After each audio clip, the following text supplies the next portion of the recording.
আসসালামু আলাইকুম। আমরা এই সকাল সকাল শুটিং করার জন্য বের হইলাম আপনাদের বিনোদন দেওয়ার জন্য। চার লোক আছে, আমার ক্যামেরা বন্দি করতে পারছি না। কাজল পাঠা, গ্রাম পাঠা। তো আপনারা অনেকে শুটিং ভিডিও দেখতে চান, এই জন্য আজকের এই ভিডিওটা বানানো হয়েছে শুধুমাত্র আপনাদের বিনোদন দেওয়ার জন্য। তো আমরা এখন যাচ্ছি শুটিং স্পটে। তো শুটিং স্পটে যাওয়ার পরে আমরা এখানে অনেক কয়টা শ্যুট করলাম আজকে আপনাদের বিনোদন দেওয়ার জন্য। আপনারা যদি আমাদের পাশে থাকেন আশা করি আরও অনেক অনেক ভিডিও পাবেন সামনে। তো সবাই দেখতে থাকেন, শুটিংয়ে অনেক মজা হয়। তো আমরা এখন শুটিং শুরু করলাম আপনাদের বিনোদন দেওয়ার জন্য। আপনারা সবসময় আমাদের পাশে থাকবেন। আমাদের স্যার ছিল, অনেকে শ্যুট করতেছি, এখানে শ্যুট চলতেছে। এই শ্যুটগুলো আপনারা শীঘ্রই দেখতে পাবেন আমাদের চ্যানেলে।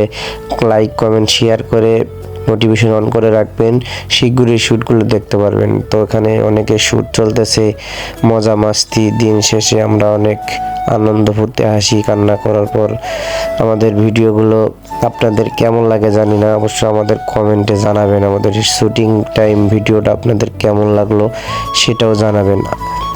আমরা যদি ভিডিওতে কোনো রকম ভুল ত্রুটি করে থাকি সেক্ষেত্রে আপনারা কমেন্টে জানিয়ে দিবেন এবং আমাদের ভুলটাকে ধরিয়ে দিবেন। আর আমাদের ভিডিও কেমন লাগতেছে আপনাদের কাছে অবশ্যই কমেন্টে জানিয়ে দিবেন এবং আমাদের কমেন্ট করে আরও উৎসাহ দেবেন যেন আমরা সামনে আরও নতুন নতুন ভিডিও বানাতে পারি আপনাদের এই উৎসাহতে। ধন্যবাদ সবাইকে। ভাই আমাদের শুটিং শেষে আমরা বিদায় নিতেছি। আবার দেখা হবে কোনো এক ভিডিওর মাধ্যমে, আবার কোনো এক ছুটির দিনে আবার কোনো জায়গায় দেখা হবে। অবশ্যই আপনাদের যদি কোনো জায়গা থাকে, শুটিং স্পট থাকে ভালো, অবশ্যই আমাদের কমেন্টে জানাবেন। জানাই দিবেন, কমেন্টে জানাবেন, আমরা অবশ্যই সেখানে আসবো নতুন নতুন ভিডিও করার জন্য। তো ভালো থাকেন সবাই। আমাদেরকে উদ্ধার করবার আইছে। এগুলা কি গো ভাই, এগুলা কি দেখা যায়? এগুলো মশা সেনাবাহিনী। শুটিং শেষে কালো নদীর তীরে আমরা ছিলাম।